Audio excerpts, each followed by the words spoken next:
है, नरमपन है। जमीन ठोस नहीं है, मजबूत नहीं है।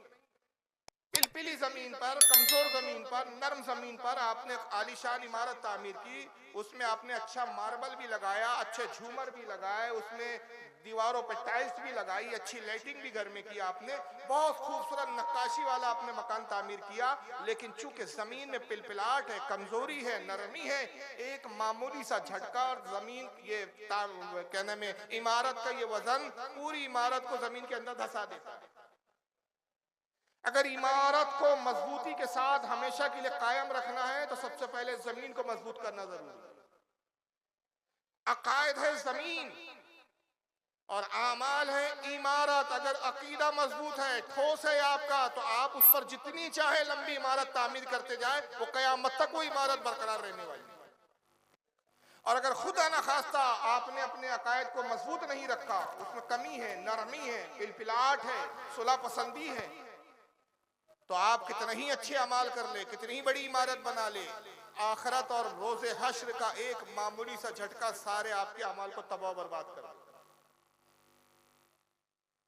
अकायद में सबसे बुनियादी चीजें आती है, वो पहला है अल्लाह की तौहीद, अल्लाह को मानना, उसकी शान और अजमत के लायक मानना। अब इसकी बहुत तफसीलात है, उसमें मैं जाऊंगा, वक्त बहुत लंब जाएगा। अल्लाह के मानने के बाद, अल्लाह के ईमान के बाद जो दूसरी मंजिल आती है वो रसूलुल्लाह को मानना, रसूल से मोहब्बत करना और नबी पाक सल्लल्लाहु अलैहि वसल्लम को उसी तरह मानना जिस तरह अल्लाह ताला ने हमें मानने का हुक्म दिया, जिस तरह रसूल ने बताया कि मुझे कैसे माने। ये है ईमान। और ईमान तब मजबूत होता है जब अल्लाह रसूल को इस तरह माने कि अल्लाह रसूल के अलावा दिल में दूसरों की उतनी मोहब्बत ना हो जितनी अल्लाह रसूल की मोहब्बत होनी चाहिए। देखा जाए अगर इस्लामी नुक्ता नजर से, तो रसूल की मोहब्बत जाने ईमान है। बात समझ में आ रही है ना मेरी? हाँ, उर्दू समझ रहे हैं ना आप लोग मेरी? अच्छा, चलिए इंतजाम हो गया कुछ। तो मैं अर्ज कर रहा हूं, ईमान की जान है मोहब्बत रसूल। अगर दिल में मोहब्बत रसूल नहीं है, आप नमाज पढ़िए, नमाज कबूल नहीं होगी। अगर दिल में मोहब्बत रसूल ना हो तो आप हज कीजिए, हज कबूल नहीं है। दिल में अगर मोहब्बत रसूल ना हो, आप ज़कात अदा कीजिए, ज़कात कबूल नहीं है। गर्ज के कोई अमल आपका कबूल नहीं है, सारे अमल रेतों की तरह ढह जाएंगे। मगर यहां फिर एक मामला आ जाता है कि हर मुसलमान ये दावा करता है कि हम रसूलुल्लाह से मोहब्बत करते हैं। दावा सबका है। और आका सल्लल्लाहु अलैहि वसल्लम ईमान की तारीफ खुद बयान करते फरमाते हैं, सही बुखारी जो कुरान के बाद सबसे मोतबर किताब हमारे अहले सुन्नत में मानी जाती है, सही बुखारी की हदीस नंबर 15 है। अनस इब्न मालिक से रिवायत है। हज़रत अनस इब्न मालिक रज़ियल्लाहु ताला रिवायत करते हुए कहते हैं, क़ाला रसूलुल्लाह सल्लल्लाहु अलैहि वसल्लम ला युमिनु अहदुकुम हत्ता कुना हब्बा इलैहि मिन वालिदिही व वलदिही वन नास अजमाइन।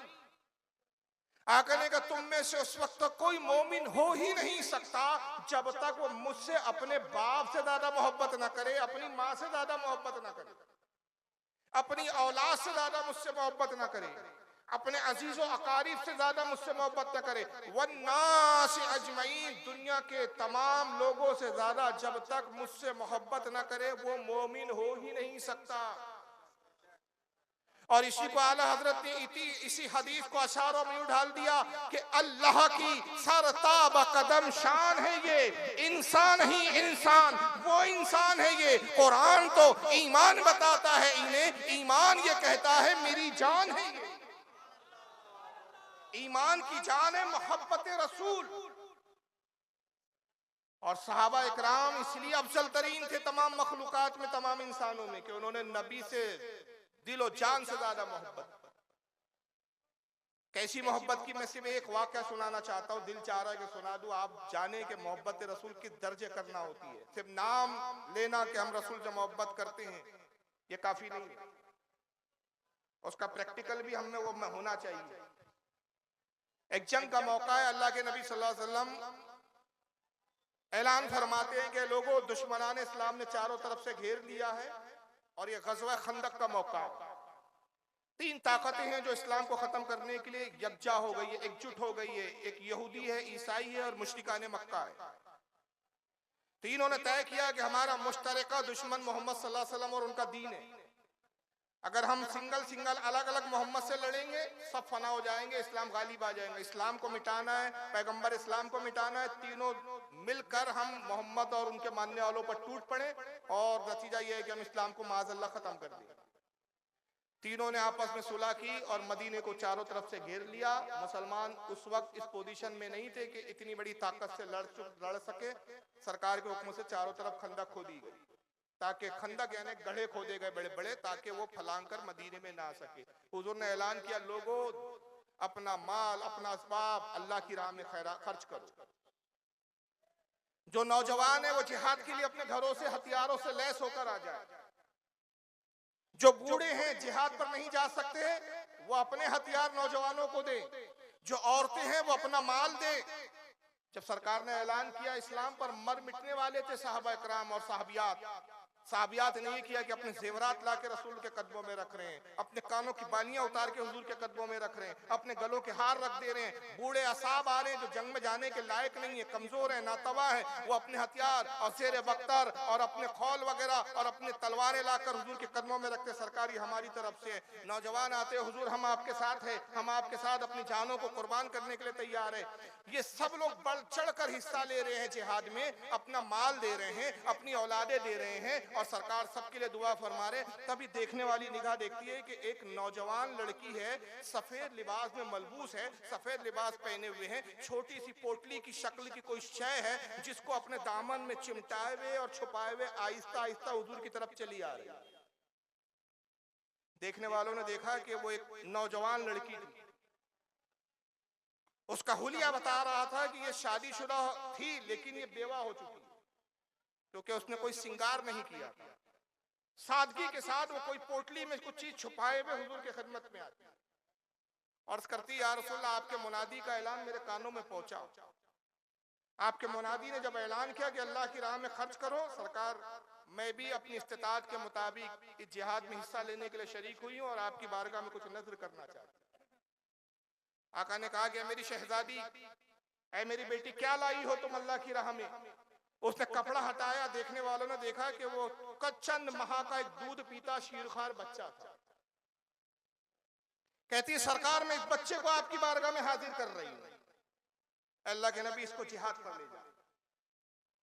नबी पाक ने उसके जज्बे को देखा। आका सल्लल्लाहु अलैहि वसल्लम की आंखें नम हो गई, सरकार की आंखों में नमी आ गई, आंसू आ गए।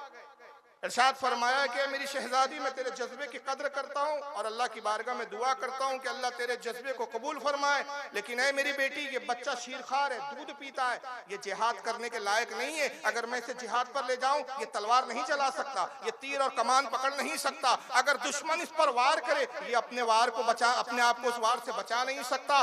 जाओ इसे ले जाओ, परवरिश करो, परवान चढ़ाओ। जब ये जवान हो जाएगा तो अल्लाह की राह में जिहाद के और मौके आएंगे, फिर ये अल्लाह की राह में जंग करेंगे और जो है अल्लाह की खुशनुदी को हासिल करेगा। अभी ले जाओ, ये हमारी अमानत है जो मैं तुझे सौंपता हूँ। जैसी सरकार ने कहा, गोया इनकार फरमा दिया उस बच्चे को लेने के लिए, तो वो शहजादी, वो इस्लाम की शहजादी, वो इस्लाम की खातून रोने लगती है और रोते बरस करती, मेरे आका आपने क्या कह दिया? ये कहा कि मेरा बच्चा नाकारा है, किसी काम का नहीं। नहीं मेरे आका ऐसा ना कहे, इस बच्चे में एक बड़ी खास और उम्दा खूबी है। सरकार, मैं वो खूबी का जिक्र करना चाहती हूँ। अगर आप उसकी खूबी को समात फरमा लेंगे, सुन लेंगे, तो यकीनन आप इसको जिहाद पर ले जाएंगे। मेरा बच्चा कोई मामूली बच्चा नहीं है। अल्लाह के नबी, मैं मानती हूँ कि इसके नन्हे हाथ तलवार को नहीं उठा सकते, मैं कबूल करती हूँ कि ये तीरों कमान को नहीं पकड़ सकता, मैं ये भी इकरार करती हूँ कि ये दुश्मन के हमले को रोक नहीं सकता, मगर आका इसमें एक बड़ी अच्छी खूबी है। इस बच्चे की खूबी ये है कि अल्लाह के नबी, जब कोई इसके रुखसार को बोसा देता है, इसके गालों को चूमता है, जो इसको चूमता है ये उसके सीने से चिमड़ जाता है। आका इस बच्चे को ले जाए और जब दुश्मन आपके सीने की तरफ तीर बरसाए, आप इसके रुखसार पे बोसा देना, ये आपके सीने से चिमड़ जाएगा और आपकी तरफ आने वाले तीरों को अपने जिस्म पर ले लेगा। मेरे आका आपका जिस्म सलामत हो जाएगा। मुझे बताइए, तारीख इस्लाम में ऐसा जज्बा, ऐसी नबी की मोहब्बत का कोई मंजर पेश कर सकता है? इस्लामी नहीं, दुनिया की कोई तारीख ऐसा मंजर पेश नहीं कर सकती कि किसी कौम ने अपने किसी रहनुमा के लिए अपनी बच्चों की कुर्बानी की ये जज्बे बेदार किए, ये सिर्फ आपको इस्लाम में मिले। मगर आज हमारा हाल क्या है? हम नबी की मोहब्बत के दावे बहुत बढ़ चढ़ के करती हैं। हम कहते हैं कि हमसे बड़ा तो आशिक रसूल नहीं। हम अपने बच्चे क्या नबी के नाम पर कुर्बान करेंगे? हम अपना माल क्या कुर्बान करेंगे? हम तो सिर्फ इतने इश्क के दावे करने के बावजूद हमारी हालत उस वक्त बिल्कुल पतली हो जाती है और लड़ता तारी हो जाता है, जबानें लड़खड़ाने लगती हैं कि खुदा ना खास्ता हमारे खानदान में कोई नबी का गुस्ताख हो जाए और हम कहें कि भाई सिर्फ इससे ताल्लुक छोड़ दो, इससे कतई ताल्लुक कर दो, तो वहां नबी की मोहब्बत फिर बिल्कुल खत्म हो जाती है। फिर हम रिश्तेदारियों को अहमियत देते हैं, नबी की मोहब्बत को सेकंड दर्जे पर रख देते हैं। आखिर सवाल ये पैदा होता है कि हमारे उलमा या मसला के आला हजरत जिसके हम मानने का दावा करते हैं वो हमें तालीम क्या देता है? आला हजरत ने पूरी जिंदगी तालीम क्या दी? सिर्फ ये कि नबी से ऐसी मोहब्बत करो, इतनी मोहब्बत करो कि अगर खुदा ना खास्ता तुम्हारे खानदान में तुम्हारा बाप अगर रसूल का गुस्ताख हो जाए, नबी की मोहब्बत को कबूल करो, बाप को छोड़ दो। अगर बेटा तुम्हारा गुस्ताख हो जाए, बेटे को छोड़ दो, नबी की मोहब्बत को कबूल कर लो। इसलिए कि कब्र में बाप काम नहीं आएगा, कब्र में जो है बेटा काम नहीं आएगा, कब्र में अजीज़ो अकारीब काम नहीं आएंगे, कब्र और हश्र में जो जात काम आएंगी वो मेरे आका मुस्तफा सल्लल्लाहु अलैहि वसल्लम की जात ही काम आने वाली। जो हमारा दुनिया में भी मददगार है और आखिरत में भी, उसकी मोहब्बत का ये तकाजा है कि हमारा गुस्ताख जो है उसको अपने आप से दूर कर। मगर जब इस तरह की बातें की जाती है तो हमारी कौम को फिर एक शिकायत होती है और एक एतराज होता है कि भाई आखिर इन्होंने ऐसा क्या किया कि जो आप इतनी बड़ी बात करते कि रिश्तेदारियां छोड़ दो? ऐसी कौन सी इन्होंने बात कही दी? भाई नमाज तो ये भी पढ़ते हैं, बल्कि हमसे ज्यादा पढ़ते हुए नजर आते हैं। मस्जिद तो इनकी भी है, रख दीजिए, मस्जिदें इनकी भी है, दाढ़ियां तो ये भी रखते हैं, बल्कि दाढ़ी वाले इनमें ज्यादा पाए जाते हैं। बल्कि इन्होंने तो जमात बना रखी है जिसका मिशन ही है कि हम लोगों को नमाज की तरफ ला रहे हैं। नमाज के नाम पे इन्होंने पूरी जमात बना रखी है। जमात का नाम भी तबलीगी जमात रखा है, यानी हम तबलीग करने के लिए निकले। इतनी मेहनत करते हैं ये लोग कि बस्ती बस्ती जाते हैं, शहर शहर जाते हैं, हजारों मील के सफर करते हैं और दावे करते हुए कहते हैं कि भाई हम तो इस्लाम के लिए निकले हैं, हम तो इस्लाम का पैगाम निकालने के लिए। लेकिन अजीब बात है कि आप बरेलवी लोग इन्हीं नमाजियों को गुस्ताख करार देते हो, इन्हीं तबलीग करने वालों को आप रसूलुल्लाह का गद्दार करार देते हो। आज मुझे बुलाने का मकसद, स्क्रीन लगाने का मकसद यही था कि जब हमारे उलमा ज़बानी कहते हैं कि गुस्ताख है तो आपको यकीन नहीं होता। आज मैं ज़बानी नहीं बल्कि इनके गुस्ताख मौलियों को बोलता हुआ दिखाना चाहता हूं कि अपनी आंखों से देखो कि असल में इख्तिलाफ की बुनियाद कहां है। वो कौन सा नासूर पना पड़ा है जिसकी बुनियाद पर हम इनमें और हम में इत्तेहाद नहीं हो सकता। आखिर क्या बात है कि मदरसे इनके भी है, मदरसे हमारे भी है। इनके यहाँ भी काला रसूलुल्लाह की बात हो रही है, हमारे यहाँ भी काला रसूलुल्लाह की बात हो रही है। हदीसों की किताबें भी उनके यहाँ वही है, हमारे यहाँ भी वही है। कुरान वो भी वही पढ़ रहे, हमारे यहाँ भी वही पढ़ रहे। हमारा बच्चा जो हाफिज कुरान बन के निकल रहा है, जिसकी दस्तार बंदी हो रही है, जिसके लिए जलसा रखा गया, उसने भी वही कुरान पढ़ा जो उनके भी मदरसों में पढ़ा। फिर इख्तिलाफ है कहाँ? आइए मैं इब्तिदा में एक किताब आपको दिखाता हूँ कि इख्तिलाफ किन चीजों पे शुरू होता है हमारा। नहीं आ रहा? आ गया? चलिए, कहां से इख्तिलाफ शुरू होता है? एक किताब मैं आपके सामने दिखा रहा हूं और ये किताब स्क्रीन पर है और ओरिजिनल मेरे पास टेबल पे मौजूद है। बेशक बेशक। कल भी जलसा है तो मैं आज रात भर भी रुका हुआ हूं, कल भी दिन भर रुका हूं, कल रात भर भी रुका हूं और सुबह 8 बजे मेरी रवानगी है। मेरी कयामगाह मौजूद है, खुली इजाजत है, मैं ऐलान कर रहा हूं। चाहे वो इनकी जमात का मौलवी हो, चाहे इनकी जमात का मुबल्लिग हो, इनकी जमात का कोई खवास हो, कोई बहुत पढ़ा लिखा हो, अगर वो मुझसे गुफ्तगू करना चाहता है, बात करना चाहता है और बात संजीदगी के साथ समझने और समझाने वाली बात करना चाहता है, तो मैं खुद दावत देता हूं बढ़ के कि आइए, जो मैंने कहा उसकी हकायत को, उसकी हकीकत को देखिए और तस्लीम कर लीजिए। बिला झिझक को मुझसे मिल सकता है कि भाई ये चीज आपने बताई, हमें इस पे शक है, हमें बताइए, इस प्रूफ कीजिए। मैं स्क्रीन पे आपको किताब दिखा रहा हूं और ओरिजिनल किताब, जिस किताब का स्क्रीन स्कैन पेज आपको स्क्रीन पे नजर आ रहा है, ये मेरे हाथ में किताब का नाम है अल बराहिनुल कातिया। किसने लिखी है इस किताब को जरा पूरा पस मंजर समझ लीजिए, ताकि कल कोई गुमराह करने वाला ये ना कहे कि जिन मौलवी की किताब दिखाई गई हम उनको मानते ही नहीं है। क्योंकि इस फिरके का एक बहुत बड़ा फरेब ये है कि जब इनके अकाबिर की हम बातें और गुस्ताखियां दिखाते तो ये बेझिझक बेशर्मी के साथ कह देते इन मौलाना को तो हम मानते ही नहीं। मगर ये हम अहले सुन्नत की खुशनसीबी है कि जब तुम आला हज़रत पर एतराज करते हो, हमने कभी नहीं कहा कि हम आला हज़रत हमारे आलिम नहीं, हम जवाब देते, इत्मीनान दिलाते। किताब लिखने वाले हैं रशीद अहमद गंगोही का नाम लिखा है, लेकिन इसके असल मुसन्निफ है खलील अहमद अम्बेडवी। और तबलीगी जमात से इनका क्या ताल्लुक है? वो जमात जो आपको दीन के नाम पे, नमाज के नाम पर अपनी तरफ राग़िब कर रही है, बुला रही है। नमाज पर हमारा इनसे कोई इख्तिलाफ नहीं। नमाज की अगर ये तबलीग करते हैं, खुदा की कसम नमाज की तबलीग पर हमारा इख्तिलाफ नहीं है। असल इख्तिलाफ ये है जो मैं दिखाना चाहता हूँ और कहना चाहता हूँ कि जब तक ये चीजें खत्म नहीं होंगी, आपके और हमारे दरमियान नमाज की बुनियाद पर इत्तिहाद नहीं हो सकता, तबलीग की बुनियाद पर इत्तिहाद नहीं हो सकता। याद रखिए, दो मुसलमानों में इत्तिहाद अगर हो सकता है तो मोहब्बत रसूल की बुनियादी पर हो सकता है, इसलिए कि मोहब्बत रसूल ही जाने ईमान है। और इसके लिए मैंने हदीस पढ़ी है, अपने जुमले नहीं कहा था। मेरे आका ने कहा, जब तक तुम अपने माँ बाप से ज्यादा, औलाद से ज्यादा मुझसे मोहब्बत न करो तुम मोमिन हो नहीं सकते। ये सरकार की हदीस है और सही बुखारी की हदीस है। अल बराहिनुल कातिया लिखी खलील अहमद अम्बेडवी ने। किसके हुक्म से लिखी, किसके कहने पर लिखी? वहां लाम लिखा है बा अम्र, यानी इनके हुक्म से लिखी। बड़े अलकाबात भी दिए गए, हजरत बकियतुस सल, हुज्जतुल खल्फ, हज़रत मौलाना रशीद अहमद गंगोही। अब तबलीगी जमात से इनका क्या ताल्लुक है? मौलाना रशीद अहमद गंगोही पीर मुर्शिद है किसके? मौलवी इलियास कांधेलवी, जिन्होंने तबलीगी जमात की बुनियाद रखी। यानी तबलीगी जमात की बुनियाद रखने वाले जो मौलवी साहब हैं, उनके कौन है ये? पीर साहब। खलील अहमद अम्बेडवी उस्ताद है मौलाना इलियास कांधेलवी के। तो जाहिर है कि अगर उस्ताद गलत हुआ तो शागिर्द भी गलत होगा। इसलिए कि कुरान का हुक्म है, यौमा नदू कुल्ला नासिम बेइमामिहिम, हश्र के दिन को याद करो, हम तुम्हें तुम्हारे पेशवा के साथ बुलाएंगे। जिसको तुमने अपना बुजुर्ग माना, जिसको अपना बड़ा माना, उसके साथ हम बुलाएंगे। और इसकी शरह में, इसकी तफसीर में मुफस्सिरीन कहते हैं कि जिसको तुमने पेशवा दुनिया में जाना था, अपना बुजुर्ग जाना था, अगर वो जहन्नम में गया तो तुम भी जहन्नम में जाओगे, और अगर वो जन्नत में जाएगा तो तुम भी जन्नत में जाओगे। तो अगर कोई गुस्ताख हो और गुस्ताखी की बुनियाद पे जहन्नम की तरफ जा रहा हो और उसको अगर आप अपना बुजुर्ग समझे, रहमतुल्लाह अलैह कहे, तो आपका फिर ईमान सलामत नहीं है। सफा नंबर इस किताब का 63 है, अल बराहिनुल कातिया।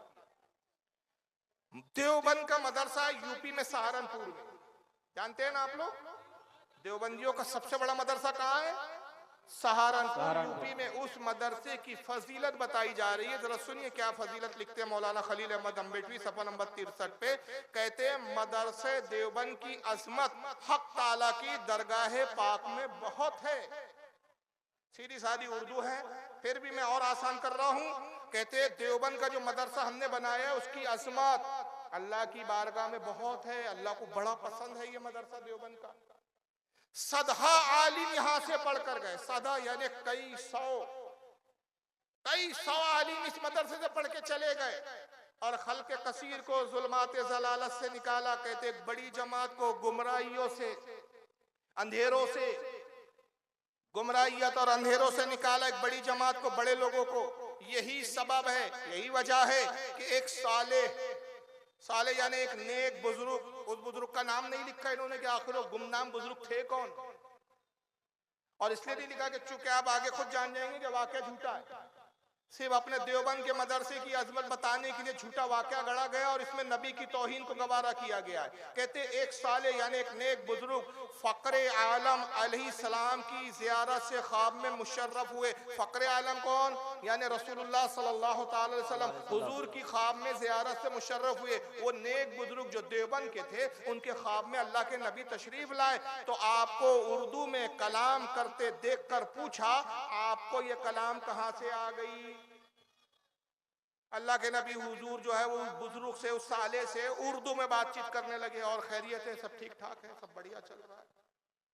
तो वह हैरान हो गए बुजुर्ग, उन्होंने कहा या रसूलल्लाह आपको उर्दू कहाँ से आ गई, आपको ये कलाम कहाँ से आ गई, आप तो अरबी हैं, आप तो अरब के रहने वाले, आपकी मादरी जबान अरबी है, आप तो अरबी बोला करते थे, अब उर्दू कैसे बोलने लगे।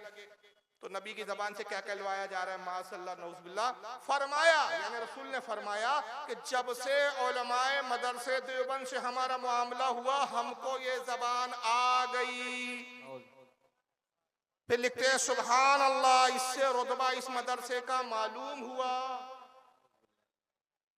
आपका मदरसे का हाल क्या है, बच्चे पढ़ रहे हैं, जरा देवबंद के मदरसे का हाल देखिए। वो लिखते हैं कि हमारे मदरसे की अजमत इसलिए ज्यादा है कि रसूलुल्लाह यहाँ आकर हमारे मौलियों से उर्दू पढ़ कर गए हैं। अब मुझे ये बताइए रसूल की तौहीन आपको लगती है या नहीं लगती है? जी जी।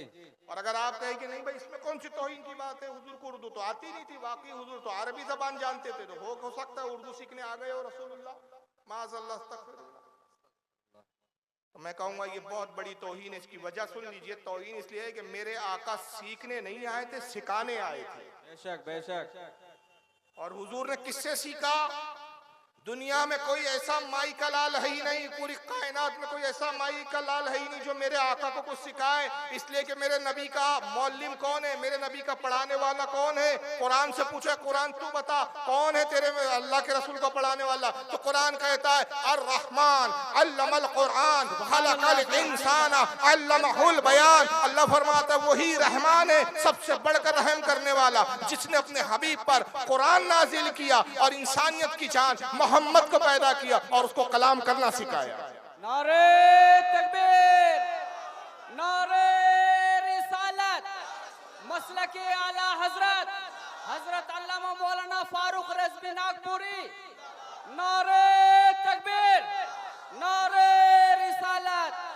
कुरान वाज़े तौर पर ऐलान कर रहा है कि रहमान है, अल्लाह है जो नबी को कलाम करना सिखा रहा है। और दूसरे मकाम पे अल्लाह कितने वाज़े अल्फाज में फरमाता, अल्लाह फरमाता है वअल्लमका मा लम तकुन तालम, ऐ मेरे हबीब जो तू नहीं जानता था वो सब कुछ हमने तुझे सिखा दिया। बेशक बेशक। जो भी नहीं जानता था हमने सिखाया। देवबंद के मौलवी 1400 साल के बाद बोल रहे, ए परवरदिगार क्या कहा तूने, तूने सब सिखा दिया, उर्दू छूट गई थी तुझसे, वो हमने सिखाया। सब कुछ कहां सिखाया तूने, उर्दू तो तेरे से छूट गई थी।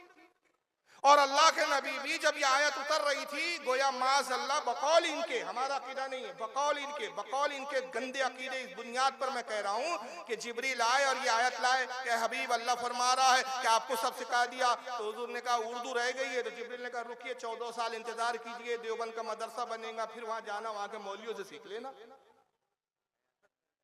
अब ये आएंगे माज़अल्लाह अस्तग़फिरुल्लाह। और चाहला देखिए स्क्रीन पर अभी भी किताब है ना आपके सामने, एक जुमले पे लाल कलर का निशान लगाया है मैंने। जो हुजूर को उर्दू सिखाने का दावा कर रहे हैं उनकी उर्दू का हाल क्या है कि बुजुर्ग कहते हैं या रसूलल्लाह आपको ये कलाम कहां से आ गई? जनाब कलाम मुज़क्कर है या आ गई मुन्नस है, जिनका मुन्नस और मुज़क्कर ठीक ना हो वो नबी को उर्दू सिखा रहे हैं। जुमला होना चाहिए आपको ये कलाम कहां से आ गया, आ गई। ये तो ऐसी हुआ माजरत के साथ बिहार में होता है, ऐसे हमारे यहाँ भी कुछ बिहार के उलमा अक्सर बोल जाते हैं, उनका मुन्नस मुज़क्कर थोड़ा अनबैलेंस होता है, तो कहते हैं भाई मौलाना की बीबी बिहार, मौलाना की बीबी बिहार गया, साथ में मौलाना भी गई।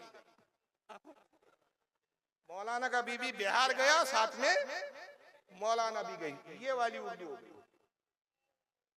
क्या आप मानते हैं कि रसूलुल्लाह को उर्दू नहीं आती थी? देवबंद के मदरसे के उलमा ने शिकायत, गोया ये रसूलुल्लाह के उस्ताद हैं,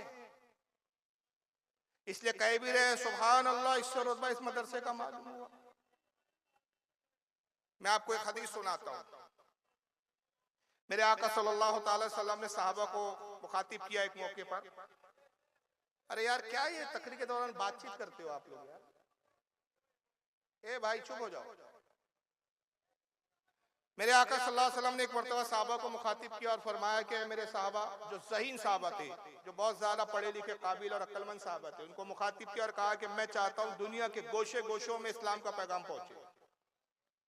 ए फुला इब्ने फुला, तुम मिस्र की तरफ जाओ और इस्लाम की तबलीग करो।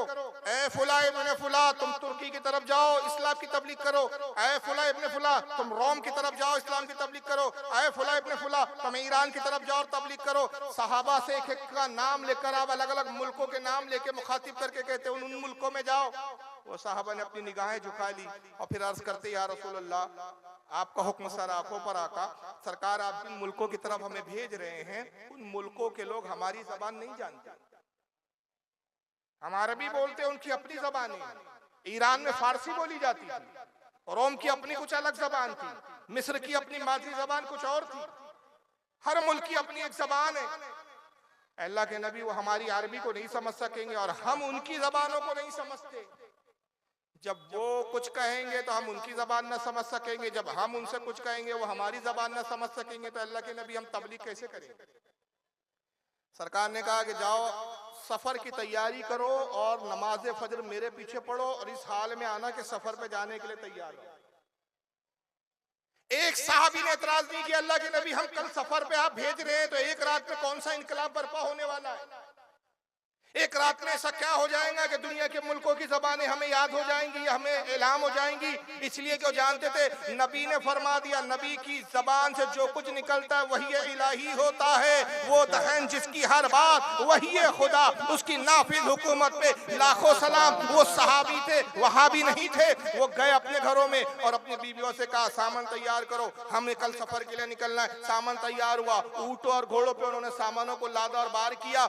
नमाज फजर में हाजिर हुए मस्जिद नबवी में, सरकार की क़दम में नमाज पढ़ते हैं। सरकार ने नमाज पढ़ाई, नमाज फजर खत्म हुई, आका बाहर तशरीफ लाए, फरमाया सफर के लिए तैयार हो। हाँ या रसूल अल्लाह तैयार है। ऐ फुला इब्ने फुला, कहाँ का मैंने कहा था कल तुम्हें? हुजूर मुझे रोम के लिए कहा। ऐ फुला इब्ने फुला, तुझे कहाँ का कहा था? या रसूल अल्लाह मुझे तुर्की के लिए कहा था। ऐ फुला इब्ने फुला, तुझे कहाँ का कहा था? या रसूल अल्लाह ईरान के लिए कहा था। या रसूल अल्लाह मुझे मिस्र के लिए कहा था। रावी हदीस कहता है कि हुजूर ने कहा कतार में लग जाओ। हर सहाबी को अपने करीब बुलाते, अपना लुआब है, अपना थूक मुबारक निकालते, उसके मुंह में डालते। जिसके मुंह में आपका लुआब जाता उस मुल्क की जबान उसी वक्त उसको अता हो जाए। सुभान अल्लाह, सुभान अल्लाह, बेशक बेशक। क्या समझे आप? हदीस तो बता रही है कि मेरे आका लुआब अपना दे दे तो उस मुल्क की जबान अता फरमा दे। आपके लुआबों में जबान है, आपकी जबान का यह आलम है। तेरे आगे यूं है लचे दबे फुसारब के बड़े बड़े, यूं जानिए कि मुंह में जबान नहीं बल्कि जिस्म में जान। बेशक बेशक बेशक। वो जबान मेरे आका को हर मुल्क की जबान मालूम, हर उम्मती की फरियाद को सुनते हैं, हर उम्मती की गुफ्तगू को जानते हैं, हर उम्मती को पहचानते हैं। इसलिए मेरे इमाम ने कहा फरियाद जो उम्मती करे हाल जार में, मुमकिन नहीं कि खैर बशर को खबर ना हो। ये हमारा अकीदा है। मगर देवबंद का और तबलीगी जमात वालों का अकीदा क्या है? नहीं साहब, उर्दू ही नहीं आती थी, हमारे देवबंद में आके सीखी हुई। और एक बड़ी प्यारी हदीस है, मुझे बहुत पसंद है ये हदीस। अगर आप ज़ौक़ से सुने तो मैं 3 घंटे भी बोलने में नहीं थकता। मेरी सबसे बड़ी तकरीर का रिकॉर्ड क्या है पता है आपको? तहदीस नेमत पे कह रहा हूँ, बम्बई में किया था मैंने। मुझे खुद एहसास नहीं था, बहुत ठाटे मार का मजमा था, नेट पे डली हुई है। हमारे जो चैनल वाले वहाँ थे, दीन इस्लाम चैनल चलाते हैं, शकील भाई हमारे दोस्त हैं। प्रोग्राम खत्म हुआ, मुझसे आगे कहते हैं फारूक साहब कितने घंटे तकरीर की आपने? मैंने कहा मेरे ख्याल से 2.5 घंटे बोला हूँ। जनाब बोले आपने 4 घंटा 50 मिनट बोला। कितनी देर की तकरीर है वो? 4 घंटा। नेट पे डली है, मतलब हाथ कंगन को आरसी क्या, वो तो आप जाके देख ले। 4 घंटा 50 मिनट। मैंने कहा नहीं यार क्या बात कर रहे हो। कई लोगों को कुर्सियां होती है, हमारे यहाँ आमतौर पे कुर्सियों पे बैठाया जाता है। कुर्सियां खत्म हो गई थी, लोग खड़े थे, 3-3 घंटे 3.5 घंटे खड़े रह के सुन रहे थे। मैं कहा नहीं इतने देर तक लोग कैसे खड़े रहे? बोले यही तो बात है कि सब ऐसे डूबे हुए थे तकरीर में। जब वो नेट पर अपलोड की गई तकरीर और जब उसमें मैंने टाइमिंग देखा 4 घंटा 50 मिनट, तब मुझे यकीन हुआ कि वाकई यार मैंने 4 घंटा 50 मिनट तकरीर की। और मुझे एहसास था, तो एहसास तब नहीं होता। उम्मन मेरी तकरीर 3 घंटे से कम कहीं भी नहीं होती। अपने शहर में 3 घंटे तो मैं मिनिमम बोलता ही, लेकिन तकरीर तभी 3 घंटे 2.5 घंटे बोलता हूँ जब मजमा उस बाज़ौक़ मजमा हो, सुनने के लिए तैयार। जबरदस्ती में किसी को सुनाता नहीं। अगर आप बाज़ौक़ सुन रहे हैं तो बहुत सारी बातें देखेंगे भी, अभी तो देखने की मंजिल आने की, अभी सुना रहा हूँ मैं। देखने के तो बात। एक हदीस बड़ी प्यारी याद आ रही है मुझे।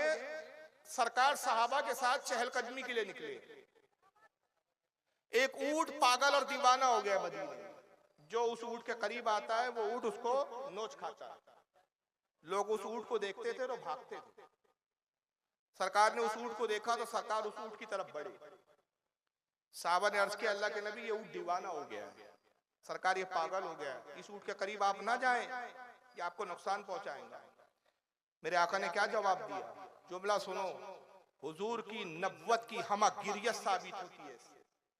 हुजूर ने कहा कि नहीं, ये ऊंट मुझे नुकसान नहीं पहुंचाएंगा, इसलिए कि कायनात में, दुनिया में सिवाय शरीर इंसानों के और शरीर जिन्नात के अल्लाह की हर मखलूक मुझे पहचानती है कि मैं अल्लाह का नबी हूँ। बेशक बेशक।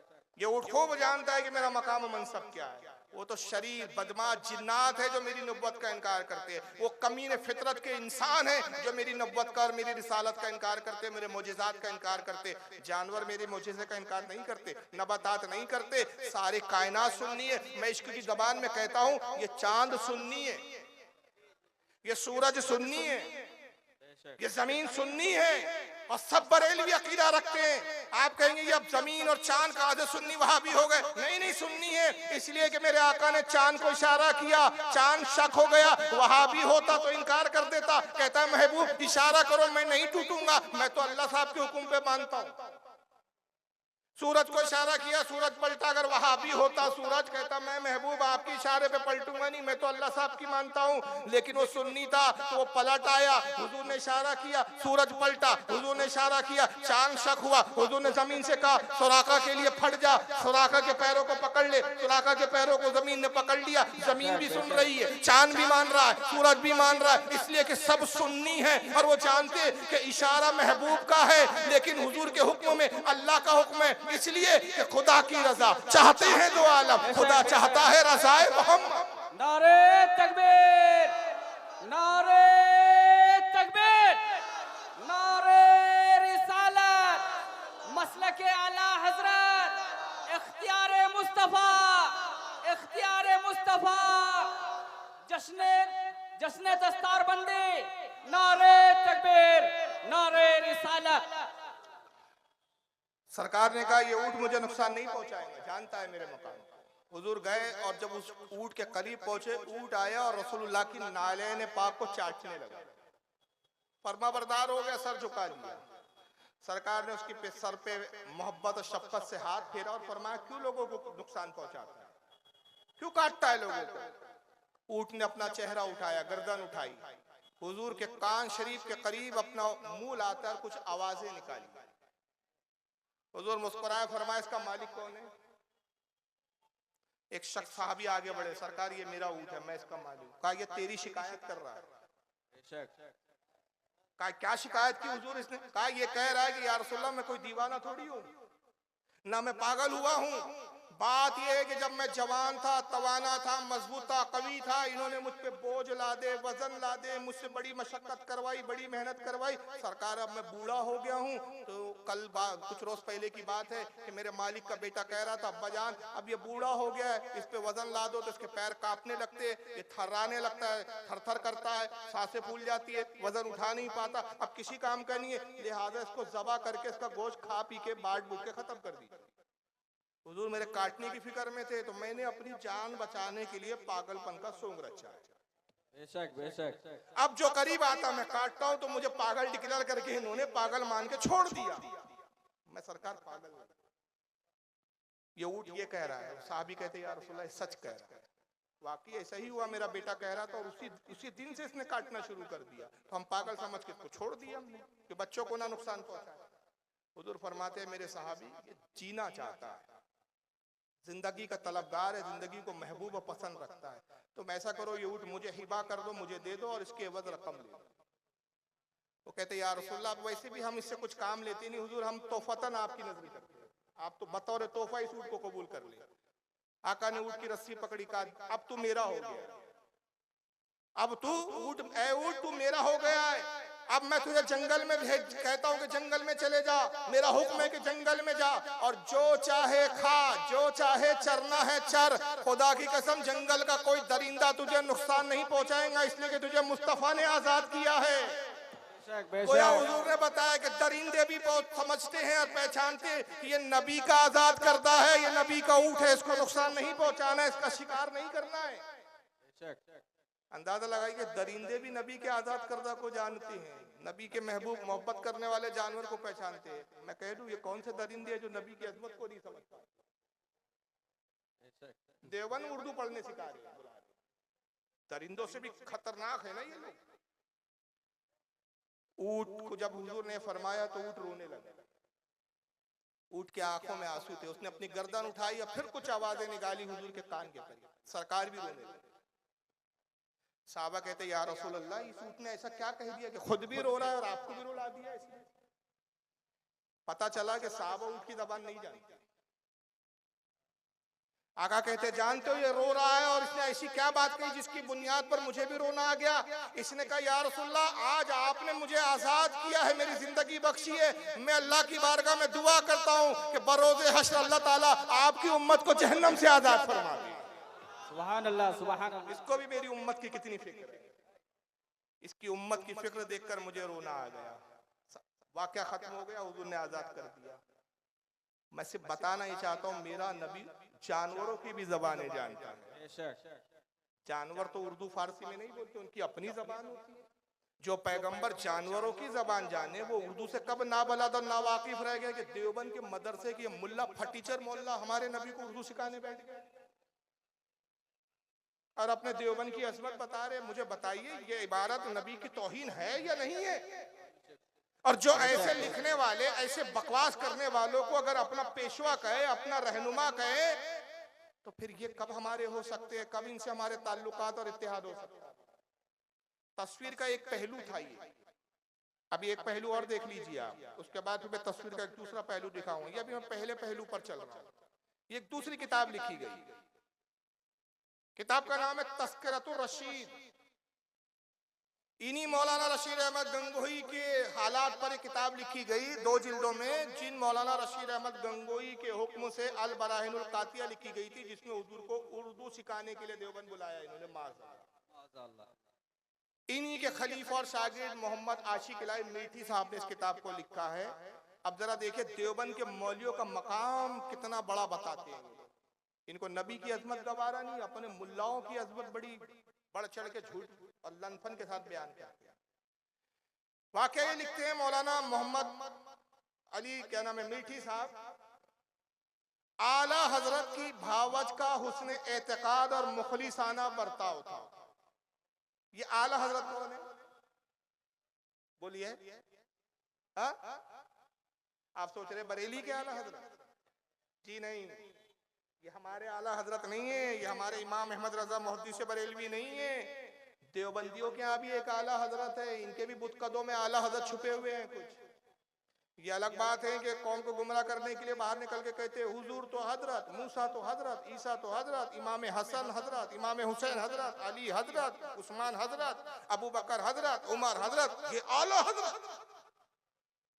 याद रखिए जब हम इमाम अहमद रजा को आला हजरत कहते तो माज़अल्लाह तमाम हजरतों से अफजल नहीं, उनके जमाने में आला हजरत के दौर में, आलत के जमाने में जितने हजरत थे उनमें ये आला हजरत। गौस पाक के बराबर हजरत नहीं, गरीब नवाज के बराबर हजरत नहीं, ये नहीं मानते हम लोग, मगर ये पूछते हैं। जबकि इनके घर में भी आला हजरत है। और ये आला हजरत किसको कहते हैं देवबंदी हजरात? मौलवी रशीद अहमद गंगोही, मौलवी कासिम नाना तवी, जिन्होंने देवबंद का मदरसा बनाया। ये दावा है जिनका, जो मदरसा देवबंद के बानी कहे जाते हैं, नहीं कहे जाते।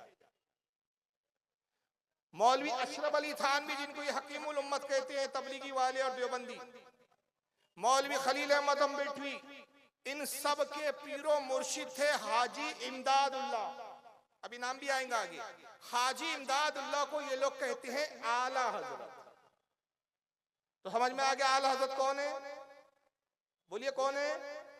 हाजी इमदादुल्लाह महाजिर मक्की, पूरा नाम इनका ये है। उनकी भावज यानी उनकी जो भाभी थी, उनके बारे में लिखा जा रहा है कि आला हजरत की भावज का हुस्न एतकाद था, अकीदा बहुत अच्छा था उनका, मुखलिसाना बर्ताव था, लोगों के साथ बड़ी खुलूस से पेश आती थी, मेहमानों का खाना खुद पकाती थी। कोई मेहमान आते थे हाजी इमदादुल्लाह साहब के यहाँ, तो नौकरों से और नौकरानियों से खाना नहीं बनाती, बल्कि मेहमानों का खाना उनकी भावज खुद अपने हाथ से पकाती। और किसी मेहमान के नावक्त आने से कभी तंग दिल ना होती थी। कोई मेहमान कभी भी आ जाए, रात में आ जाए, दोपहर में आ जाए, कभी बुरा नहीं मानती थी। दिल में मलाल नहीं आता था कि इस वक्त पक गया कम वक्त। एक दिन आला हजरत ने ख्वाब देखा, आला हजरत यानी हाजी इमदादुल्लाह ने, उन्होंने ख्वाब देखा कि आपकी भावज आपके मेहमानों का खाना पका रही है, कि जनाब रसूल मकबूल सल्लल्लाहु अलैहि वसल्लम तशरीफ लाए और आपकी भावज से फरमाया, उठ, तू इस काबिल नहीं कि इमदादुल्लाह के मेहमानों का खाना पकाए, उसके मेहमान उलमा हैं, उसके मेहमानों का खाना मैं पकाऊंगा। क्या बना दिया यहाँ हुजूर को? बावर्ची, खादिम और नौकर। हाजी इमदादुल्लाह के मेहमान कौन है? उलमा, देवबंद के उलमा, गंगोही, थानवी, नानातवी, ये ऐसे बड़े बड़े तुर्रम खां मेहमान बनकर आए हैं इमदादुल्लाह के। तो हुजूर भावत से कह रहे हैं, हालांकि उसका एतकाद भी अच्छा था, अखलाक भी अच्छा था, तेरी क्या मजाल तू इन मेहमानों का खाना पकाए, मैं खुद पकाऊंगा। एक छोटा सा सवाल, उस सवाल के जवाब ही में इस इबारत की बेहुदगी आपके समझ में। हजरत उमर रदी अल्लाह ताला अन्हु का तस्वुर किया, हजरत फारूक आजम हजरत उमर का, उनकी मौजूदगी में अगर कोई कहता है कि हुजूर सल्लल्लाहु अलैहि वसल्लम हमारे घर आए और बावर्ची बन के हमारा खाना पकाए, तो हजरत उमर क्या करते? जरा बताइए। उसकी पेशानी चूमते, हाथ चूमते, कहते वाह वाह वाह वाह, आप तो बहुत ग्रेट आदमी हो यार, बहुत जबरदस्त आदमी हो यार, हमारे नबी आपके बावर्ची बन गए। क्या करते भाई हजरत उमर? तलवार से सर कलम। अरे बोलो यार, इतने गूंगे बनोगे तो मैं वमा अलैना इल्लल बलाग बोल दूंगा। तलवार से सर कलम कर, तलवार से सर कलम कर। तो कहते बदबख्त, हम आका के कदमे नाज़मीन में कांटा भी चुभ जाए इसको भी गवारा नहीं करते थे, तुमने हमारे नबी को नौकर और खादिम बना दिया, इन्होंने बावर्ची बना दिया। लेकिन ऐसी गुस्ताखियों पे तौबा नहीं करते ये लोग, ताबीले करते। हुआ क्या, आज से तकरीबन 8 या 9 साल पहले बंबई में एक बहुत बड़ा जलसा हुआ, मैंने वहां पर ये इबारत पढ़ी, इंटरनेट पर वो तकरीर गई। तकरीर का नाम है तबलीगी जमात का पैगाम कौम मुस्लिम के नाम। ये तकरीर का उन्वान, हजारों का मजमा। तकरीर खूब चली, इंटरनेट पे खूब गर्दिश की। पाकिस्तान के एक देवबंदियों के बहुत बड़े अल्लामा है इस वक्त, उनका नाम भी बड़ा अजीब है, इलियास घुम्मन, और देवबंदियों के मुनाजिर है। इस वक्त सबसे बड़े अल्लामा देवबंद के माने जाते हैं पाकिस्तान में। यूं समझ लीजिए कि अभी तारिक जमील जो है ना तबलीगी जमात का मेन, वो भी इलियास घुम्मन के हाथ चूमता है। इलियास घुम्मन साहब ने मेरी तकरीर का रद्द किया और रद्द करके कहते हैं कि ये फारूक रज़वी जाहिल आदमी है, ये खामोखा खींचतान के हमारे उलमा देवबंद की बातों को गुस्ताखाना बताता है, इसमें कोई गुस्ताखी नहीं है। और फिर उसने मिसाल दिया, मिसाल देते हुए कहता है कि बिल्कुल ऐसी मिसाल है कि अगर बड़ा छोटे का काम कर दे तो ये शफकत है, मोहब्बत है। घर में अक्सर ये होता है कि बीवी कहीं चले गई, छोटे बच्चे हैं, बच्चे भूख से बिलक रहे हैं, तो बाप खाना पका लेता है बच्चों के लिए, तो क्या बाप बावर्ची बन जाता है? छोटे बच्चे ने पेशाब कर लिया, बाप ने उसके कपड़े बदलवा दिए, उसकी शर्मगाह वगैरह को धुलवा दिया छोटे बच्चे की, तो क्या वो भंगी बन जाता है? भाई बड़ा अगर छोटे का काम करे तो शफकत है, मोहब्बत है। तो हुजूर सल्लल्लाहु अलैहि वसल्लम कायनात में सबसे बढ़कर है, खुदा के बाद हुजूरी का मकाम और मर्तबा। अगर हुजूर देवबंद के मौलवियों का खाना पकाने आ गए तो देवबंद के हमारे मौलवी तो छोटे हैं, हुजूर के सामने बच्चे हैं, तो हुजूर की मोहब्बत है, शफकत है कि हुजूर ने हमारे देवबंद के मौलवियों का खाना पका दिया, इसमें कौन सी बुरी बात? मैंने फिर जो उसका जवाब दिया, उसका जवाब आज तक नहीं आया, 8 साल हो गए। जवाब सुनना है आपको? मैंने जवाब देते हुए कहा कि ये अगर आपका उसूल है और ये ज़ाब्ता है, आपने उसूल बनाया है कि बड़ा छोटे का काम करे तो क्या है, मोहब्बत है, शफकत है, उल्फत है, उससे नौकर नहीं बन जाता। वाक़या ख्वाब का है, ख्वाब का है। तो ख्वाब सिर्फ आप ही को नहीं दिखते, आपके हाजी इमदादुल्लाह को ही नहीं दिखते, ख्वाब तो हमें भी दिखते हैं। हुआ ये कि हुस्न इत्तेफाक मुझे भी एक ख्वाब दिखा। अब जब मैं ख्वाब बयान कर रहा हूं तो इसको गुस्ताखी पर महमूल मत कीजिए, गुस्ताखी मत समझिए। मुझे ख्वाब ये दिखा कि मेरे अपने घर का नौकर मेरा पाखाना साफ करने निकला, बस अभी पाखाना साफ करना ही चाहता था कि तभी मैंने देखा कि मौलाना अशरफ अली थानवी आ रहे हैं, रशीद अहमद गंगोही आ रहे हैं, नाना तवी आ रहे हैं, किसी के बाद पानी की बोतल जो है बाल्टी है, किसी के बाद जो है वो ब्रश है, किसी के बाद सर्फ है, किसी का फिनाइल है। और वो तीनों चारों ने मिलकर मेरे नौकर को डांट के कहा, फारूक रजवी इस वक्त हिंदुस्तान के बहुत बड़े खतीब है, बहुत बड़े जो है मुबल्लिग है, दीन की खिदमत कर रहे हैं, तेरी क्या मजाल कि तू फारूक रजवी साहब का पाखाना साफ करे, हम उनका पाखाना मिलकर साफ करें। भाई वो बड़े थे, मेरी शफकत में मेरा पाखाना साफ करके चले, तो इससे भंगी तो नहीं बन गए आपके मौलाना लोग। देवबंद यकीनन ये बात सुनने के बाद देवबंदियों के चेहरे बिगड़ गए, कहेंगे आपने हमारे मौलवी की तौहीन की। अब ये उसूल यहाँ काम नहीं आएगा कि बड़े ने छोटे का काम कर दिया तो शफकत है, मोहब्बत है, उल्फत है। अरे यार तकरीर समझ में आ रही है कि नहीं आ रही है? जी बिल्कुल आ रही है। ये उसूल अब यहाँ नहीं काम आएंगे, कहेंगे हमारे हकीमुल उम्मत की तौहीन हो गई, हमारे हुज्जतुल इस्लाम की तौहीन हो गई। क्यों साहब, जब तुम्हारे मौलवी के लिए यही बात और यही ख्वाब सुना दो तो तौहीन हो जाती है, और नबी को बावर्ची बनाओ तो तौहीन नहीं होती। अजीब इंसाफ है आप लोगों का, अच्छी पैमाने हैं आपके। तुम तो शोएब अलैहिस्सलाम की उस कौम की तरह हो कि लेते वक्त तुम्हारे नाप और है, देते वक्त नाप और है। शोएब अलैहिस्सलाम की कौम क्या करती थी, जब खरीदती थी तो वजन अलग होते थे, जो तोलने के वजन होते वो अलग होते, देते वक्त वजन और अलग होते थे। देते वक्त कम कंची मारने छोटे ऐसे वजन होते थे जिसमें कमी हो, लेते वक्त पूरा लेते थे। वो हाल है तुम्हारा। चलिए, इस तरह की बहुत सारी बातें हैं, लेकिन दो काफी है कि रसूलुल्लाह की आपने देखा दो इबारतों में तौहीन है। दोनों बातें ये है कि हुजूर देवबंद आए खाना पकाने, एक चीज हुजूर आए और हुजूर ने आके क्या किया, मदरसे देवबंद में उर्दू सीखी। अब जरा आइए अकीदे का दूसरा एक तजाद देख लीजिए आप। अब दूसरा तजाद यहाँ से आपको एक मिलेगा। दुरूद शरीफ पढ़े आप, अल्लाहुम्मा सल्ली अला सय्यदना मौलाना शफीना व हबीबना व नबीना मौलाना मुहम्मद व अला आलिहि व सल्लल्लाहु वसल्लम अलैका या रसूलल्लाह, सल्लल्लाहु वसल्लम अलैका या हबीबल्लाह सल्लल्लाहु तआला अलैहि वसल्लम।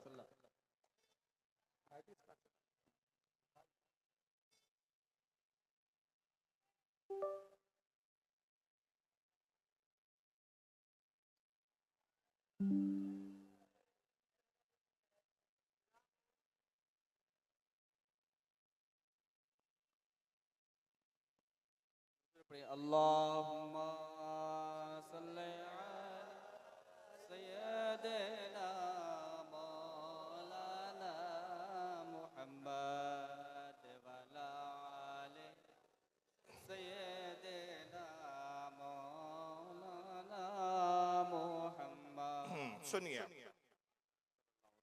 ये हैदराबाद के एक मौलवी साहब, नाम है फसीउद्दीन, ये क्या कहते दरअसल, नबी मोहम्मद अरबी सल्लल्लाहु अलैहि वसल्लम अपने आप को शिफा नहीं दे सकते। नबी सल्लल्लाहु अलैहि वसल्लम के बारे में मैं ये कहूंगा आपके सामने कि नबी मोहम्मद सल्लल्लाहु अलैहि वसल्लम, रसूल मोहम्मद सल्लल्लाहु अलैहि वसल्लम, उनकी कब्र मुबारक में जिंदा नहीं है। जब हमारे नबी मोहम्मद सल्लल्लाहु अलैहि वसल्लम उनकी कब्र मुबारक में जिंदा नहीं है, तो फिर दूसरे उम्मती जिंदा है। फिर क्या कह रहे हैं मौलवी जी, नबी जिंदा हुजूर सल्लल्लाहु अलैहि वसल्लम अपनी कब्र मुबारक में जिंदा नहीं है। और जब हुजूर जिंदा नहीं है तो फिर दूसरे उम्मती, दूसरे औलिया, दूसरे बुजुर्गान दीन जिंदा हो सकते? हरगिज नहीं हो सकते। इसके जवाब में मैं ज्यादा तफसीरा नहीं करूंगा। दूसरे मौलवी साहब को सुन लीजिए, महराज रब्बानी नाम है इनका। अल्लाह के नबी मर गए, अल्लाह के नबी मर गए, कब्र अल्लाह के नबी बोलो, और जो ये अकीदा न रखे वो काफिर है। इसलिए कि अबू बकर सिद्दीक का ये बयान है कि नबी करीम सल्लल्लाहु अलैहि वसल्लम मर चुके हैं। हजरत उमर का बयान है कि नबी मर चुके हैं। उस्मान गनी का अकीदा है कि नबी मर चुके हैं। अली का अकीदा है कि नबी मर चुके हैं। फातिमा, आयशा, अज़वाज मुतहरात का ये अकीदा है कि नबी करीम सल्लल्लाहु अलैहि वसल्लम वफात पा चुके हैं। नबी करीम सल्लल्लाहु अलैहि वसल्लम जिंदा बोलो, जो जिंदा माने वो काफिर है, जो जिंदा माने वो कौन है? वो मुसलमान नहीं है। यार अजीब दोगलापना है। नबी मर गए और ये साहबा का अकीदा है, वो झूठ करते हुए बोल रहा है। और जो नबी को जिंदा माने वो काफिर है। तो छोटा सा सवाल है, जब नबी मर गए, खत्म हो गए, तो देवबंद उर्दू पढ़ने कैसे आए? बेशक बेशक बेशक। खाना पकाने कैसे आए? और अगर देवबंद आए तो फिर जिंदा है। जी हक है। और तुम कहते हो जो जिंदा माने वो काफिर है। तो अब बरेली का फतवा नहीं है, तुमने अपने ऊपर ही खुद दोनों तरफ से कुफ्र का फतवा आयत कर दिया। बेशक। तुम जिंदा मानो तो काफिर बनो, और अगर नौजुबिल्लाह मुर्दा मानो तो फिर अपने मुल्ला को झूठा ठहराओ और नबी की तौहीन को कबूल करके वहां भी काफिर बनो। तो अब तुम्हारी हालत यह है कि सांप के मुंह में छचुंदर है, ना उगलते बनता है ना निकलते बनता है। समझ में आ रही है ना बात? अकीदे का तजाद दिख रहा है। ये प्रॉब्लम क्या है? जब नबी की तौहीन करना मकसूद हो तो नबी को मुर्दा कह दो, और जब अपने मौलियों को चने के झाड़ पे चढ़ाना हो तो नबी को जिंदा भी बता दो, देवबंद भी बुला लो, खाना भी पकवा दो। तो जैसी सिचुएशन होती है, जैसा माहौल होता है, ये वैसे वाकयात को क्रिएट करते हैं, वैसे वाकयात को बनाकर पेश करते हैं। इनके अकायद में आपको यकसानियत नहीं मिलेंगी, सिमिलिटी नहीं मिलेंगी, एक जैसे अकायद नहीं मिलेंगे। अब ये बात जिंदा पर आ गई। एक मौलवी साहब को सुन लीजिए आप, रसूलुल्लाह की उसने भी हयात का इनकार किया और कितने बेहुदा तरीके से इनकार किया, वो आप जरा देख लीजिए। और ये बड़े मशहूर और मारूफ मौलवी है, मेरे ख्याल से कौन सा आपके इलाके का ऐसा शख्स है कि जो इन साहब को नहीं पहचानता हूँ, आजकल जरा जेल की हवा खा रहे हैं। समझ गए आप लोग? मतलब जरा सुनिए इनको। तुम उसको पुकारो, अरे साहब मर गया मत कहना, तौहीन हो जाएगी। पर्दा कर गए, ये बड़ी अच्छी इस्तिलाह निकाली हमारे भाइयों ने, पर्दा कर गए। अरे पर्दा किसको कहते हैं? वो इस दुनिया से गुजर गए। अरे अल्लाह के बंदे, उसी को तो हम मौत कहते हैं। नहीं नहीं, मरे नहीं है, पर्दा कर गए। पर्दे का माना क्या हुआ? पर्दे का माना यह हुआ कि वो जिंदा है लेकिन हमारी आंखों से ओझल हो गए। हमारी आंखें इस दुनिया में देख रही हैं, हमारी आंखों से ओझल हो गए का मतलब इस दुनिया से ओझल हो गए। हाँ, इस दुनिया से ओझल हो गए। अरे उसी को तो हम कहते हैं वो दूसरी दुनिया में चले गए। नहीं नहीं नहीं, वो इस दुनिया में ओझल नहीं, पर्दा कर गए। तुम कितना ही अच्छा लक़ब ले लो, पर्दा कर गए। जिंदा हैं, बाहयात हैं, पर्दा कर गए, विसाल कर गए, वफात कर गए, कुछ भी कहो, उनको जिंदा साबित करने के लिए कितने ही अच्छे अलकाब से तुम पुकार लो, लेकिन हकीकत यह है कि जनाबे मोहम्मद रसूलुल्लाह इस दुनिया में मौजूद नहीं है। अगर है तो मुझे बताओ, अहले हदीस का ये गुनाहगार बंदा मोहम्मद रसूलुल्लाह से मिलने के लिए जाएगा, मुझे एड्रेस दो, मुझे पता बताओ कि जिंदा है तो कहाँ है, किस जगह है, कहाँ मिलेंगे, मैं जाऊंगा। मैं उनको अपने घर पे बुला के अपना गुलाम नहीं बनाऊंगा कि जब चाहो अपने घर पे बुला लो, जब चाहो 2 बजे बुला लो, मर्जी चाहे तो 12 बजे बुला लो, मर्जी चाहे तो 10 बजे बुला लो। हम उनको अपने घर पे बुलाना गवारा नहीं करेंगे। मेरा घर इस लायक नहीं कि हम आका को बुलाएं। हम उनको अपने घर पे बुलाना गवारा नहीं करेंगे। मेरा घर इस लायक नहीं कि हम आका को बुलाएं। हमें बताओ कि मेरा नबी कहाँ है, किस जगह है। तुम जाओ या ना जाओ, कम से कम पूरे हिंदुस्तान में भीख मांग के और चंदा करके, पूरे हिंदुस्तान में भीख मांग के और चंदा करके हम जरूर आका से मिलने के लिए जाएंगे। कि बड़े लोगों से मिला जाता है, बड़े लोगों को नौकर बना के अपने घर पे बुलाया नहीं जाता है। बताओ तो सही कि वो कहाँ है, बताओ तो सही नबी कहाँ है। अब नबी की तौहीन करना है तो बड़े लोगों को घर पे बुलाया नहीं जाता, बड़े से मिलने जाया जाता है। तो देवबंद उर्दू पढ़ाने क्यों बुला लिए थे? खाना पकाने क्यों बुलवा लिए थे? लगाओ ना उन पे भी कुफ्र के फतवे तो लगाओ। अपने मौलवी को भी तो बोलो काफिर है। वहां से देखिए, आखिरी में इसकी बात से शुरू करता हूं। इसकी बात का रद्द जरा गौर से सुनिए। कितना बड़ा जोकर है ये आपके समझ में आएगा इंशाअल्लाह। ये जोकर है सर्कस का, करतब दिखाता है और उसी करतब ने इसको जेल पहुंचा दिया। एक बार ये कहता है कि हुजूर कहाँ है, मुझे दिखाओ, तुम जाओ या ना जाओ मैं पूरे हिंदुस्तान से भीख मांग के चंदा जमा करके हुजूर से मिलने जाऊंगा। इसकी बदनसीबी है कि उस वक्त भी ये चंदा जमा करेगा, भीख मांगेगा। खुदा की कसम हम सुन्नियों के इश्क का तो ये आलम है कि अगर हमें पता चल जाए कि आका इस दुनिया में ज़ाहिरन तशरीफ लाए हैं तो हम अपना घर बार सब कुछ लुटा के आका से मिलने चले जाए। सुभान अल्लाह।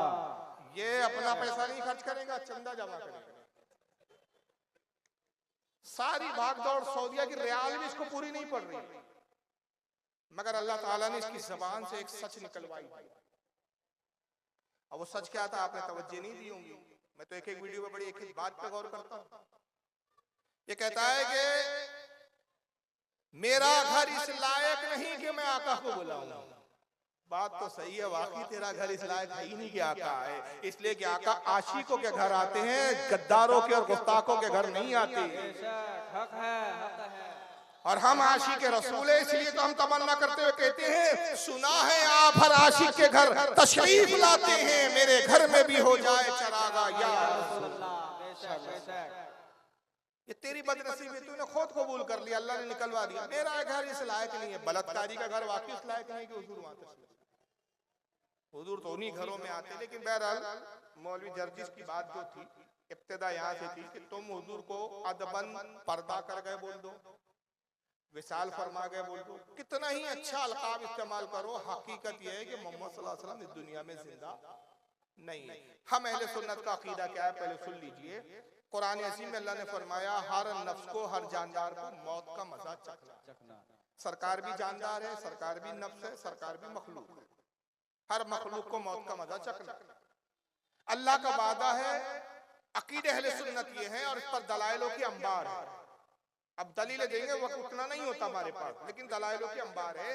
तमाम अहले सुन्नत व जमात का इस पर इजमा है कि अंबिया इकराम को वादा इलाही के तहत एक आन के लिए मौत आती है, फिर दोबारा उनको वैसी ही पहली की तरह हयात अता कर दी जाती है और अंबिया अपनी कब्र में जिंदा होते हैं और रिस्क भी दिया जाता है।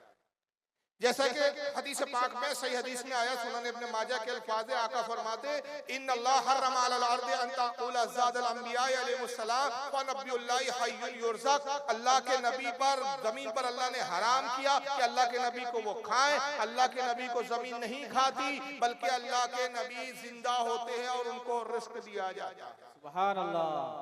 ये हदीस सही हदीस में मौजूद है। लेकिन जर्जी साहब कहते हैं देखो तुम कहते हो पर्दा कर गया, अभी हम अदबन कहते हैं, मर गया कहते हैं नहीं कहते, क्योंकि ये अल्फाज अदब के नहीं। हुजूर के लिए अदब के अल्फाज अलग इस्तेमाल किए जाते हैं, अवाम के लिए अलग इस्तेमाल होते हैं, हम अपने लिए अलग करते हैं। मिसाल के तौर पे हम जो पहनते हैं उसको जूती कहते हैं या जूता कहते हैं, मगर आका के पैर अक़दस में जो हम उसको जूती नहीं कहते, अदबन कहते हैं नालैन शरीफ। हम अपने दांत के बारे में कहते हैं दांत है, लेकिन हुजूर को के लिए दांत नहीं फरमाते, कहते दंदाने मुबारक। हम थूके तो थूक बोलते हैं, लेकिन आका हो तो उसको हम कहते हैं आका का हो तो हम कहते हैं लुआबे मुबारक। हमारे अपने बाल है, ये बाल है, लेकिन आका के हम कहते हैं मोए मुबारक। ये अदब, क्योंकि हम अदब वाली कौम हैं। लेकिन ये बेअदब लोग हैं, बेअदब बदनसीब बानसीब, तो कहते नहीं नहीं देखो तुम कहते हो ना हुजूर पर्दा कर गए, इसका मतलब यही तो हुआ ना मर गए। नहीं नहीं हमारी आंखों से ओझल हो। हाँ भाई, अगर तुम कहते हो कि हुजूर जिंदा है लेकिन आंखों से ओझल है, तो इसका मतलब तब भी यही हुआ कि मर गए, मौजूद नहीं है दुनिया में। हकीकत यह है कि दुनिया में मौजूद नहीं है, और अगर मौजूद है तो मुझे बताओ, मुझे दिखाओ, हुजूर का एड्रेस दो, पता दो। यानी इतना बड़ा जाहिल है कि हुजूर को उसका पता और एड्रेस भी नहीं मालूम। मैं आपसे पूछता हूँ हमारे आका का पता कहाँ है, आका कहाँ है बताओ? Medina Munawwara. आपका मरकज, आपका मस्कन मदीना मुनव्वरा है, मगर अल्लाह ने ये इख्तियार दिया कि जब चाहे जहां चाहे तशरीफ ले जा सकते। जहां तशरीफ ले जाए वहां हाजिर है, जहां हाजिर है वहां से पूरी कायनात पर नाजिर है। कायनात की हर शय को देखते हैं। ये हमारा अकीदा है। सब हदीसों के दलाइल है, इस पर दलाइल अर्ज करने का वक्त नहीं है, क्योंकि मौजू वो नहीं है मेरा। अब ये कहता है मुझे दिखाओ, यानी अगर ना दिखे तो इसका क्या मतलब नहीं है, तो ना दिखना ना होने की दलील नहीं बनता। और अगर ये उसूल मान लिया जाए तो कल कोई जर्जिस के इन कांधों को खंजर से खुरचना शुरू कर दे। इस कांधे को भी खुरचे, इस कांधे को भी खुरचे। और जर्जिस कहे चीखे चिल्लाए क्यों कर रहे हो? तो कहे भाई हमने हदीस में पढ़ा है, तुम भी हदीस को मानते हो कि आका ने फरमाया कि हर मुसलमान और काफिर हो चाहे मुसलमान हो, उसके कांधे पे 2 फरिश्ते होते हैं जो उसका हिसाब किताब लिखते। हमको तो फरिश्ते नजर ही नहीं आ रहे। कहाँ फरिश्ते दिखाओ, हमें बताओ। तो इसका बाप भी नहीं दिखा सकता।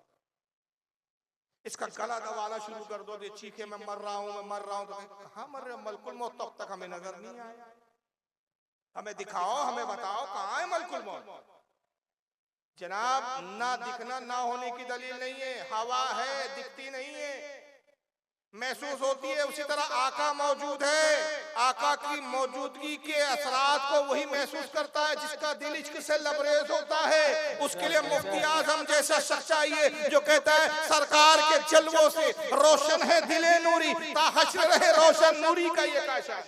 सुभान अल्लाह, सुभान अल्लाह। उसके लिए मुफ्ती आजम का दिल चाहिए, उसके लिए आला हज़रत वाली आंखें चाहिए जो कहते हैं आंख वाले तेरी जौबन का तमाशा देखे, दीदा कोर को क्या नजर आए, क्या देखे। उसके लिए उस आशिक शायर का दिल चाहिए जो कहता है मैंने माना जन्नत तुझ में हूरो कुसूर रहते हैं, मैंने माना जन्नत तुझ में हूरो कुसूर रहते हैं, आ मेरे दिल का तवाफ करके इसमें हुजूर रहते हैं। मेरे दिल का तवाफ करके इसमें हुजूर रहते हैं। वो इश्क वाला दिल चाहिए जहां हुजूर के मौजूदगी का एहसास हो। तुम बदनसीब गुस्ताख, तुम्हें कहां मैसर है? इसलिए तुम कह रहे दिखाओ, पता बताओ। और अगर नहीं दिखा सकते तो फिर ये कहते हकीकत ये है, मान लो कि हुजूर मर चुके हैं। चलिए जर्दी साहब को हकीकत से बड़ी मोहब्बत है, कुरान अजीम से मैं एक हकीकत सुनाता हूँ और ये जवाब पे इख्तिताम कर रहा हूँ। पारा नंबर 14 है सूरह नहल, पारा 14 सूरह नहल आयत 4। यही आयत थोड़े अल्फाजों के हेरफेर के साथ सूरह यासीन में भी है, लेकिन सूरह नहल की आयत पढ़ रहा हूँ। अल्लाह फरमाता है खलकल इंसाना मिन नुत्फतिन फइज़ा हुवा खसीमुम मुबीन। अल्लाह फरमाता है कि हमने इंसान को एक नुत्फे से पैदा किया, एक गंदे पानी से पैदा किया। तभी तो इंसान झगड़ालू है।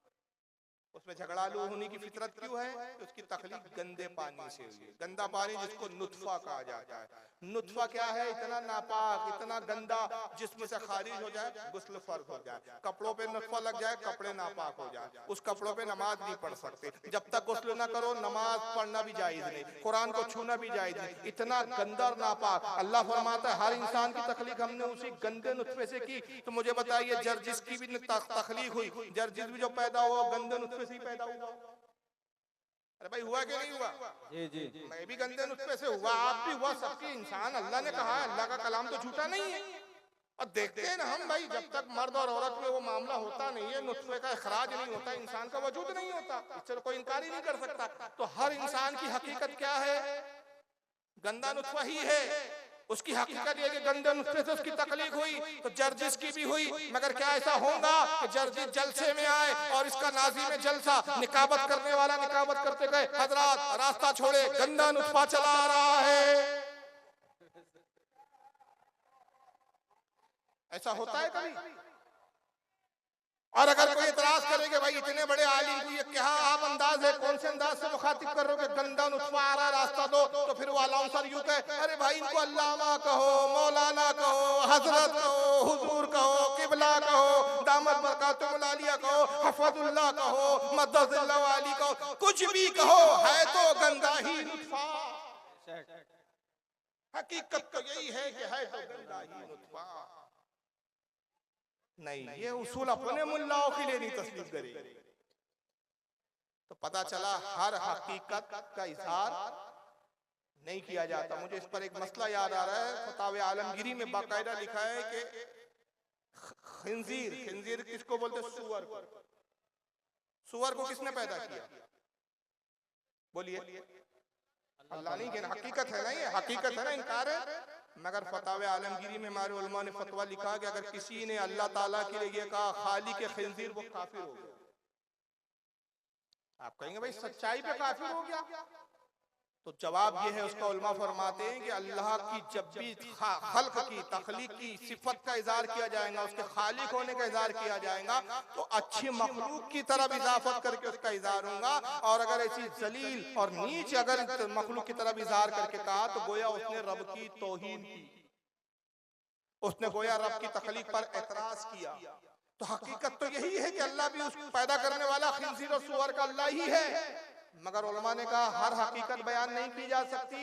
इमाम काजी आयात किताब शिफा में फरमाते, बहुत बड़े मुहद्दिस 600 हिजरी के, हुजूर सल्लल्लाहु अलैहि वसल्लम के अगर लिबास पर कोई धूल और गर्द गुबार आ जाए और किसी ने कहा हुजूर के कपड़े मैले हैं, वो काफिर हो गया। और आला हज़रत ने कितने अदब में कहा, हुजूर फरमाते ये ना कहो कि हुजूर के लिबास पर गर्द गुबार आ गई, बल्कि कहो कि हुजूर के लिबास मुबारक में गर्द गुबार ने पन्हा तलाया।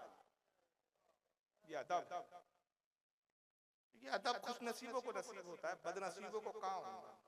इन्हीं बदनसीबों में एक मौलवी को दिखा रहा हूँ जो अदब से आरी है और इन इलाकों में आते हैं, बल्कि आपके बिहारी से उनका ताल्लुक है, नाम बड़ा मशहूर है, अपनी जमात के बहुत बड़े अल्लामा कहलाते हैं, बहुत बड़े मुनाजिर कहलाते हैं। ये अलग बात है कि हर मुनाजरे से जनाब भागे। कटिहार, ये इलाका कटिहार ही आएगा, याद दिला दो। इसी कटिहार का कौन सा इलाका था वो याद नहीं है, वहां पे मुनाजरा भी हुआ था मुफ्ती मुफ्ती रहमान साहब की बिला दामद बरकात, वहां भी झूठ बोल के भागे। कितना बड़ा गुस्ताख है ये शख्स, जरा आइए जरा ये सुन लीजिए आप इसकी गुस्ताखी।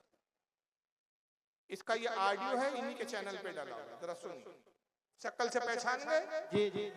कह सकते हैं ना, कल रात ख्वाब में इबलीस को देखा, सारी सूरत जनाब किसी थी। थोड़ा ज़ौक़ कम है यार,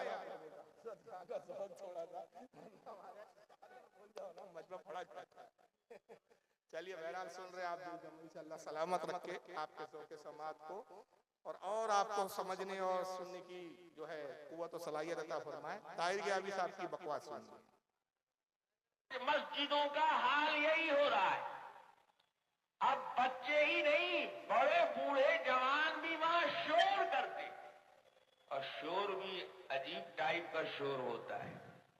देखने में मालूम होता है कि बड़ा अच्छा काम हो रहा है, लेकिन वो अंदर से इंतहाई गलीज काम है। आजकल टेस्ट करने के लिए डॉक्टर लोग बताते पाखाना पेशाब टेस्ट कराकर रिपोर्ट लाओ। तो अब जिसको पाखाना टेस्ट कराना है तो टेस्ट जहां होता है वहां जाकर पाखाना थोड़ी फिरता है। जहां पेशाब टेस्ट होता है वहां बैठकर पेशाब थोड़ी करता है, वो तो पॉलीथिन में बंद करके ले जाता है। अब ये पॉलीथिन में बंद है तो बेवकूफ आदमी, नादान आदमी समझता है कि लगता है इसमें कोई हलवा हुआ जा रहा है। अभी तो पैक है ना, जब खुलेगा तब पता लगेगा कि खुशबूदार है कि बदबूदार है। इसी तरीके से कुछ चीजें देखने में मालूम होती हैं कि बहुत पैक है और बड़ा शानदार लेबल है इस पर लगा हुआ। ये शोर शराबा नहीं है, हंगामा नहीं है, लेकिन ये लेबल वाला जो पॉलीथिन है ये फट जाएगा क़यामत में, और वहां जब इसका पोल खुलेगा तो इसकी बदबू महसूस होगी। ये जो मस्जिदों में दरूद और सलाम चीख चीख कर माइक लगाकर शोर हंगामा करके लोग पढ़ते हैं, देखने में मालूम होता है कि वो ये तो दरूदे पाक है, हालांकि वो पाक नहीं है, नापाक है। ये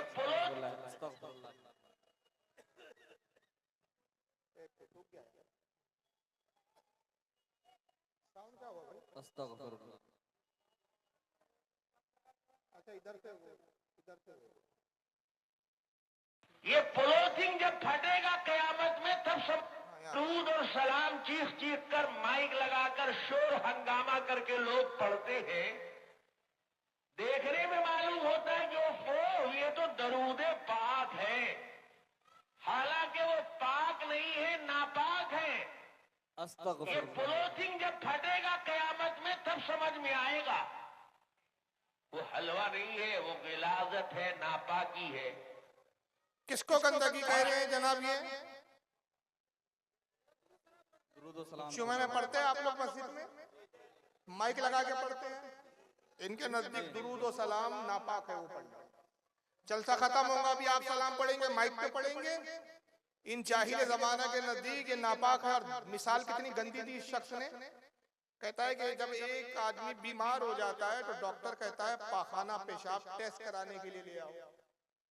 तो वो दवाखाने में थोड़ी पाखाना पेशाब करता है, बल्कि घर आके पाखाना पेशाब करता है। शीशी में रखता है, अच्छी सी पॉलीथीन में लेकर उसको पैक करके ले जाता है। तो बेवकूफ आदमी समझता है कि कोई हलवा जा रहा है, क्योंकि पॉलीथीन जो होती है, जो थैली होती है, बड़ी खूबसूरत होती है। मैं इस पे कहता हूँ माफ करना, हम तो सुन्नी है, इतना हलवा खाते हैं कि तुमने तो देखा भी नहीं। अभी शबे बारात आ रही है, हलवा खाएंगे हम लोग।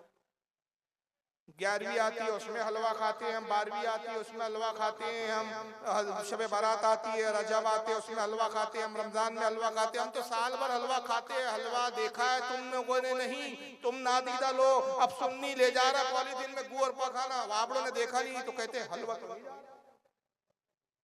ये तुम्हारी हरकत है। कहता पॉलीथीन जब खुलता है तो पता चलता है कि ये तो पाखाना और पेशाब है। तो जिस तरह ये पाखाना पेशाब जब तक खुला नहीं था, पॉलीथीन अच्छी थी, खूबसूरत थी, तो लोग समझ रहे थे इसमें हलवा। यहाँ मैं अभी रुक रहा हूँ, थोड़ा सा एक बात याद अच्छी सी याद है। यही आपसे मुनाज़े से इसका ताल्लुक है। कटियार, इसको पेशाब पाखाने गू गोबर से बड़ी मोहब्बत है। इसके अगर आप 100 बयान सुनेंगे ना तो 90 बयान में पाखाने की मिसाल देता है। मेरा ख्याल से खुद पाखाना करता है तो उसको पाखाने में यही सब बातें सूझती रहती होगी। आपके कटियार का मुनाजरा हुआ मुफ्ती मुतुर रहमान साहब से। नागपुर की जमीन पर वहां के वहाबियों ने शोर मचाना शुरू कर दिया, और उस वक्त डीवीडी का दौर था। डीवीडियां उनके पास आ गई और हमारी सुन्नियों की डीवीडी आई नहीं थी। उन्होंने डीवीडियां कुछ जगह दिखानी शुरू कर दी और शोर मचाना शुरू कर दिया कि कटियार में जो मुनाजरा हुआ बिहार की जमीन पर, उसमें हमारे ताहिर यावी साहब जीत गए और मुतुर रहमान साहब फरार हो गए। ये प्रोपेगेंडा हुआ। बहरहाल फिर हमने बड़ी मुश्किल से डीवीडी हासिल की बम्बई रजा एकेडमी से। फिर हमने क्या किया, बड़े बड़े टीवी का दौर था, स्क्रीन तो होते नहीं थे उस वक्त, टीवी लगा के फिर हमने डीवीडियां दिखाना शुरू किया। और फिर वहाबियों के टीवी अंदर होने लगे धीरे धीरे। फिर कोशिश की हमने और जश्न फतह मनाया। फिर मुफ्ती मुतुर रहमान साहब को हमने बुलाया। तो मुफ्ती मुतुर रहमान साहब के बुलाने से पहले वहाबियों ने जश्न फतह रखा और ताहिर यावी को बुलाया गया। ये आए वहां जामा मस्जिद है मोमिनपुरा करके, जामा मस्जिद है, मस्जिद में इनका जलसा हुआ ताहिर यावी। अब वहां से सुन्नियों का रद्द किया, बड़ी बड़ी डेंगे मारा के साथ मैं कटियार से मुनाजरा जीत कर आया हूं और हमने मुनाजरा फतह कर लिया। तो वहां वो मजाक उड़ाते उड़ाते सुन्नियों का एक बात कहता है कि ये बरेलियों का बड़ा गंदा अकीदा है। ये फातिया देते हैं, खाना सामने रख देते हैं, फिर खाना रख के कहते हैं अल्लाह ये फला मुर्दे को पहुंचा, अल्लाह ये फला मुर्दे को पहुंचा। तो इन बरेलियों का अकीदा है कि ये खाना इनके मुर्दों को पहुंचता है। तो भाइयों मैं कहता हूं कि जब ये खाना मुर्दे को पहुंचता है तो इनका मुर्दा खाता है तो हकता भी तो होगा। तो अब हगेगा का कब्र में खाना पहुंचा, कब्र में खा लिया तो कब्र में हक देता है। तो अब कब्र में हकता रहता है, ये खाना पहुंचाते रहते हैं, वो कब्र में खाता है, हकता रहता है। तो इनको डर होता है कि वो बदबू गोबर की पखाने की बाहर ना आ जाए, तो उस बदबू को दबाने के लिए कब्र पर बार बार इत्र छिड़कते रहते हैं, कब्रों पे चादरें डालते रहते हैं, फूल डालते रहते हैं। ये बेहुदा उसने वलियों की मज़ारों का मजाक उड़ाया उसका। बहरहाल उसका जवाबी जलसा जब हमने रखे, मुफ्ती मुतुर रहमान साहब को भी मदऊ किया। तो हमारे यहाँ के वो मुफ्ती आजम महाराष्ट्र है, अभी इंतकाल हो गया, मुफ्ती मुजीब अशरफ साहब क़िबला अलैहि रहमत और रिज़वान, हज़रत मेरे उस्ताद थे। तो मुख्तलिफ एतराज़ात के जवाबात कुछ लोगों में तकसीम किए कि 10 मिनट 15 मिनट आप बोलना, आप इस एतराज़ का जवाब दे दो, आप इसका दे दो। तो मेरे हिस्से में ये आया कि ये जो इसने फातिया पे बोला इसका जवाब आपको देना। और हज़रत ने कहा कि वक्त उतना ज्यादा है नहीं कि आप लंबा बयान नहीं करना है आपको, असल खिताब मुफ्ती मुतुर रहमान साहब का है, तो आपको 10 मिनट में बात करनी है। और वो हदीस और वो कुरान इतनी तफसील में नहीं जाना है। जिस बेहूदगी के साथ इसने एतराज किया उसी बेहूदगी से जवाब दे, जैसा एतराज वैसा जवाब। तो मैंने जवाब दिया था, सुनना है आपको? वो जवाब आज तक ताहिर यावी ने नहीं दिया, इसका बाप भी नहीं दे सकता। और उस वक्त मजमा हंसते हंसते लोटपोट हो गया। मैंने जवाब देते कहा कि मौलवी ताहिर यावी, सबसे पहले तो आपने झूठ कहा कि ये खाना मुर्दे को पहुंचता है, ये हमारा अकीदा है। खुदा की कसम हमारा कोई सुन्नी आलिम का किसी ने ये नहीं लिखा, किसी का अकीदा नहीं कि फातिया में जो हम इसाले सवाब में खाना रखते हो मुर्दे को पहुंचता है। याद रखिए ये अकीदा हमारा बल्कि अकीदा ये है कि खाना रख के हम जो तकसीम करते हैं, दोस्त अहबाब गुरबा मसाकीन को खिलाते हैं, ये खाने खिलाने का जो सवाब है ये मुर्दे को पहुंचता है, खाना नहीं पहुंचता। मगर तुमने झूठ गढ़ा, झूठी बात हमारी तरफ मंसूब की। चलिए थोड़ी देर के लिए हम आपकी बात मानते हैं, लेकिन ताहिर साहब आपको पूरी बात मालूम नहीं है। अकीदा हमारा तो पूरी बात तो हम जानते हैं ना, हम बताएंगे क्या होता है। बेशक हम अपने मुर्दे को खाना पहुंचाते हैं, बार बार पहुंचाते हैं, शबे बारात में पहुंचाते हैं, शबे कद्र में पहुंचाते हैं, रमजान में पहुंचाते हैं, रजब में पहुंचाते हैं। जब जब मौके आते हैं, अहम तारीखें आती है, हम अपने मुर्दों के साले सवाब करते हैं। हमारे मुर्दे को खाना पहुंचता रहता है, हमारा मुर्दा खाता भी है, हकता भी है, लेकिन वो अपनी कब्र में नहीं हकता। बल्कि होता ये कि आप तो अपने मुर्दे को कुछ पहुंचाते ही नहीं है, तो भूख के मारे मुंह फाड़े पड़ा रहता है, हमारा मुर्दा उसी के मुंह में हक देता है। तो हम इत्र और फूल के गुलदस्ते उसको देते हैं कि तू ऐसा सुन्नी था, जमीन पे चलता था तब भी सुन, वहाबी को तपाता था, देवबंदी को सताता था, अब कब्र में भी नहीं छोड़ रहा है। ये हमारी तरफ से तोहफा को, इसको अंग्रेजी में कहते हैं गिव एंड टाइम, जैसा बोलोगे वैसा जवाब।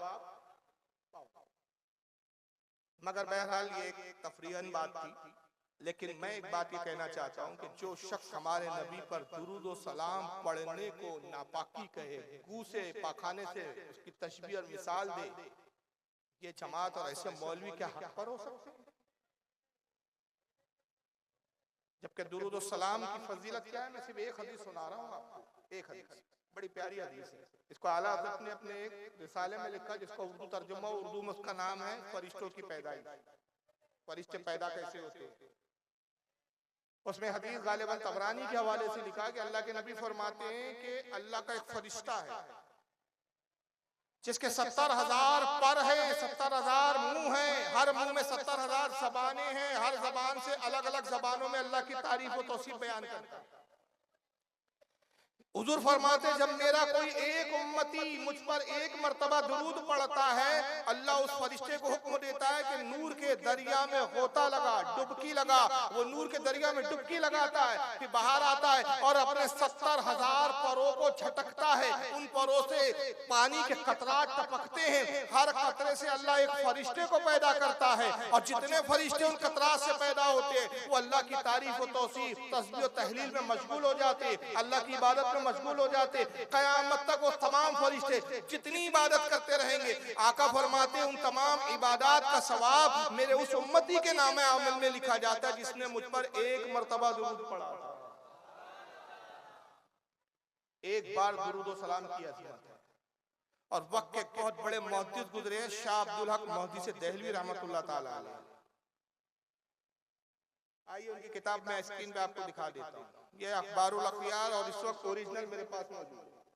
ये अखबारुल अखयार छापा भी देवबंदियों ने, फारसी जबान में किताब थी, उसको उर्दू तर्जुमा देवबंदियों ने किया। मैं उर्दू तर्जुमे वाला दिखा रहा हूँ, 624 सफ़ा नंबर है।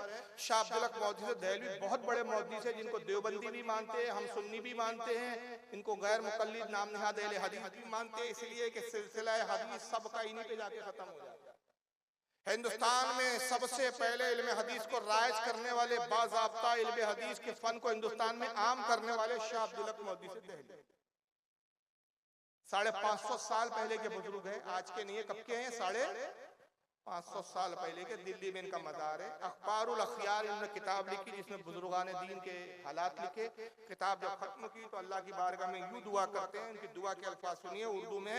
ऐ अल्लाह, मेरा कोई अमल ऐसा नहीं कि जिसे आपके दरबार में पेश करने के लायक समझूं।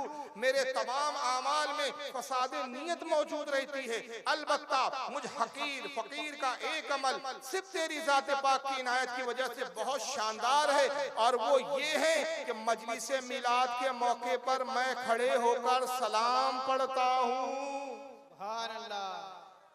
वक्त का मुहद्दिस सलाम पढ़ रहा है और कहता है मौला मेरा कोई अमल नहीं, मैंने हदीसों की खिदमत की लेकिन मैं नहीं जानता ये कबूल होंगी या नहीं होंगी। मैंने तेरे दीन की खिदमत की, मेरे अमल पे में कोई एतमाद नहीं, मगर किस अमल पे भरोसा है कि जिसकी वजह से तू मुझे बख्श देगा, और जो मेरा बहुत तेरी जात की इनायत की वजह से शानदार है। वो क्या है? मिलाद के मौके पर खड़े होकर सलाम। लिखने वाले वहाबी है, तर्जमा करने वाले वहाबी है। खुद छाप रहे हैं, तर्जुमा कर रहे हैं, मगर फिर उसके बावजूद भी मानने के लिए तैयार नहीं। अजीब मखलूक है। फिर आगे कहते शाह अब्दुल हक और निहायती आजीजी व इंकिसारी मोहब्बत व खुलूस के साथ तेरे हबीब पाक सल्लल्लाहु अलैहि वसल्लम पर दुरूद व सलाम भेजता रहा हूँ। ऐ अल्लाह, वो कौन सा मकाम है जहां मिलादे मुबारक से ज्यादा तेरी खैर व बरकत का नुज़ूल होता है। इसलिए ऐ अरहमर राहिमीन, मुझे पक्का यकीन है कि मेरा ये अमल कभी बेकार ना जाएगा, बल्कि यकीनन तेरी बारगाह में कबूल होगा। और जो कोई दुरूद व सलाम पढ़े और उसके जरिए दुआ करे वो कभी मुस्तरद नहीं हो सकती। शाह अब्दुल हक मौदूदी देलवी कह रहे जो दुरूद व सलाम पढ़े खड़े होकर पढ़े और फिर दुआ करे वो दुआ कभी रद्द नहीं हो सकती।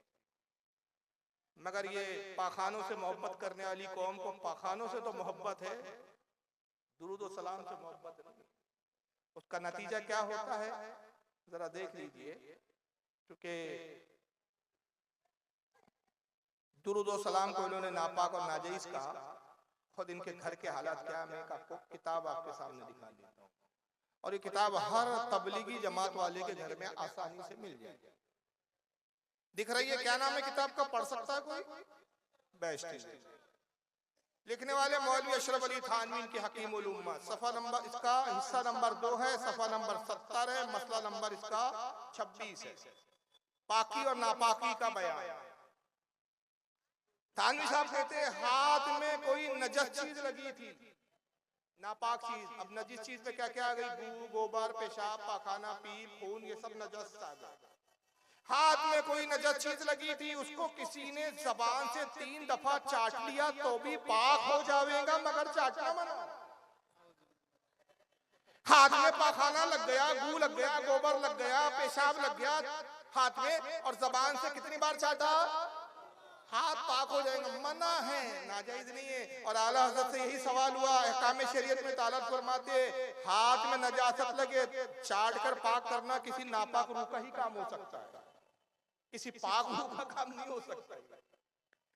अरे भाई साहब, हाथ में अगर लग गई है, पानी नहीं है तो कपड़ों से पोंछ ले भाई, बाद में कपड़ा धो ले, जमीन में हाथ रगड़ के साफ कर ले, दरख्तों के पत्तों से पोंछ ले। मुंह से चाटना ही जरूरी है हाथ पाक करने के लिए। मगर थानवी जी लिखते लिखते बहक गए, होश नहीं था उनको, हकीमुल उम्मत नहीं थे, वो मरीज उम्मत थे। उन्होंने ये तो कह दिया कि हाथ में पाखाना लगा था, 3 दफा चाटा, हाथ पाक हो गया। तो थानवी जी से मैं पूछता अगर वो जिंदा होते कि जनाब मौलवी साहब ये हाथ में पाखाना लगा, आपने चाटा, 1 2 3 हाथ हो गया पाक, मुंह का क्या हुआ?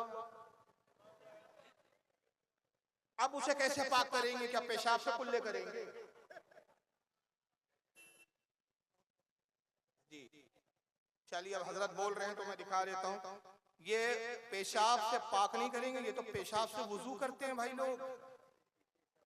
इनके मौलियों ने फतवे दे रखे हैं कि ऊंट का पेशाब पाक है, और सऊदिया में ऊंट बिकता है बाकायदा, ऊंट का पेशाब बिकता है। यकीन ना हो जरा देख लीजिए आप। एक फिर से देखिए।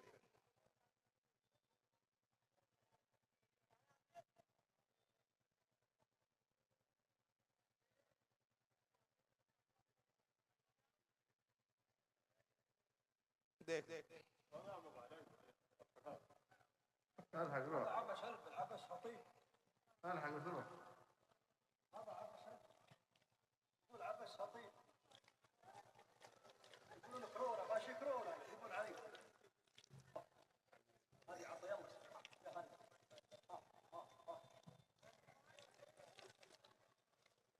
देख रहे हैं कितना जबरदस्त नल है।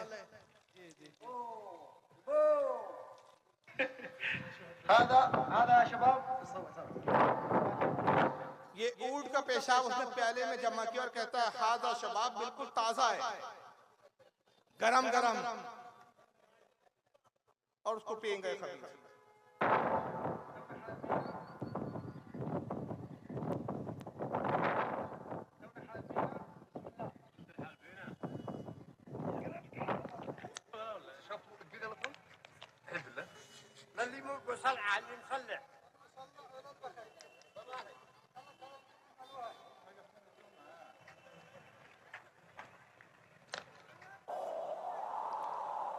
औरतें भी पीती है इनके यहाँ।